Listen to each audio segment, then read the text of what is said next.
तो जम्मू कश्मीर में इन धाराओं के हटने के बाद जो मुझ जैसा आदमी है, जो मुझे, मैं ही मानता हूं कि जो मेरी बात को समझते हैं, उन सबको भी मनन करना चाहिए कि जम्मू कश्मीर में 2 धाराएं नहीं हटी हैं। जम्मू कश्मीर में पिछले 70 साल से ग़ज़वा-ए हिंद के लिए जो जंग चल रही थी, उस दरवाजे को बंद कर दिया गया है।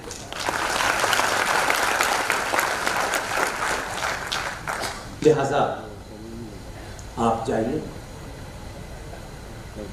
एक आध फैक्ट्री वहां भी लगाइए, और जो बिहार और उत्तर प्रदेश में लोग यहाँ आते हैं, मैंने सुना है बहुत मेहनती होते हैं। मेरी सरकार से राय है, माने या न माने, एक ट्रेन चलाए भागलपुर से जम्मू तक, और सिर्फ इतना ही हमारे बिहारी भाई, क्योंकि वो बहुत मेहनती होते हैं, उनमें सर्वाइवल की जो इंस्टिंक्ट होती है वो किसी में हो ही नहीं सकती, वो हवा खा के भी जिंदा रह लेती है और अपने आदर्शों से बड़े कर देते हैं। भागलपुर से एक ट्रेन चलाइए और कहिए कि आप लोग 1 हफ्ते के लिए कश्मीर में घूमिए, और फिर ट्रेन कहिए कि अब ये वापस नहीं जाएगी। मुझे पूरा यकीन है जिन्हें ग़ज़वा-ए हिंद चाहिए था वो कहते अब हमें यहां से ले चलो। एक बात, अब सही मायने में जम्मू कश्मीर न सिर्फ भारत का अभिन्न अंग है, बल्कि उससे भी ज्यादा है। इसलिए इस सरकार को नहीं, सरकार को कहता हूं तो लोगों को फिर शक होता है। मेरी आप सबसे विनती है, क्योंकि मैं अंतर्राष्ट्रीय मामलात में लंबे समय तक रहा हूं, मैं उस बारीकियों को थोड़ा बहुत समझता हूं।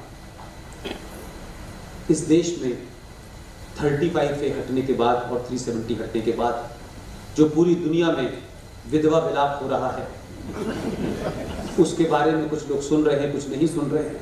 कुछ कह रहे हैं तुम तो 70 साल से रो रहे थे, अब बंद कर दो रोना। मैं सिर्फ इतना कहना चाहता हूं, ये मत समझिए कि दुनिया उसको इसलिए ताकतवर मानती है कि वो भारत का प्रधानमंत्री है। भारत के प्रधानमंत्री तो बहुत थे भाई। उन लोगों को यह एहसास है कि इस आदमी के पीछे कम से कम 130 नहीं तो 90 करोड़ लोग खड़े हैं,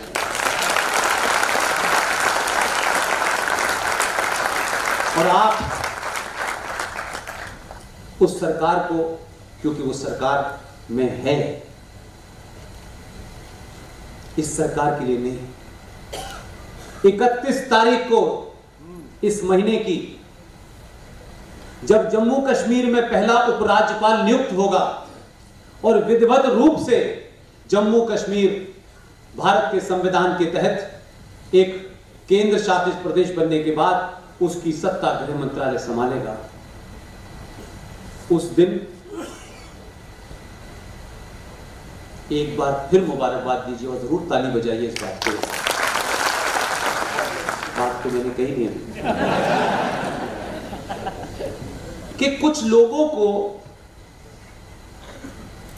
चढ़ाने में बहुत मजा आता है, और कुछ लोगों को, जिसे कहते हैं ना कि जोर का झटका धीरे से लगे। अब लोग कुछ भी कहें, उसने कहा 31 अक्टूबर को जो है उपराज्यपाल जाएगा। आधे लोग बोले इतनी देर में क्यों जा रहा है, आधे लोगों ने कहा उस दिन तो इंदिरा गांधी की हत्या हुई थी, आधे लोगों ने कहा नहीं उस दिन सरदार पटेल भी पैदा हुए थे।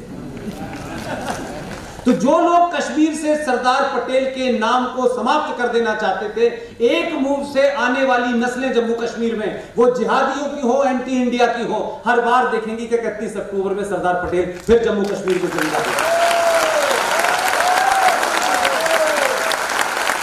और उन नस्लों को पता भी होना चाहिए। इसलिए 31 अक्टूबर को पूरी ताकत में, आप अपने कारोबार में हैं, डॉक्टर हैं, इंजीनियर हैं, ये सब कुछ सभी संभव है जब ये भारत राष्ट्र है। और जो लोग देश को राष्ट्र समझते हैं वो गलतफहमी पैदा कर रहे हैं। सत्ताएं आएंगी जाएंगी, सड़कें बनेंगी, बनती रहेंगी, टूटेंगी, ये तमाम डेवलपमेंट होता रहेगा, ये विकास होता रहेगा, लेकिन सड़कों से देश नहीं जाने जाते हैं। देश सरकारों से नहीं जाना जाता। सरकारें आती हैं देश चलाने के लिए आती हैं, लेकिन सरकारों का एक बड़ा काम होता है। उस काम की तरफ इस देश में कभी ध्यान इसलिए नहीं दिया गया क्योंकि यहां तो यह था, इसको रिजर्वेशन दे दो, इससे ले लो, इसको कुछ दे दो, इसको यहां बांट दो।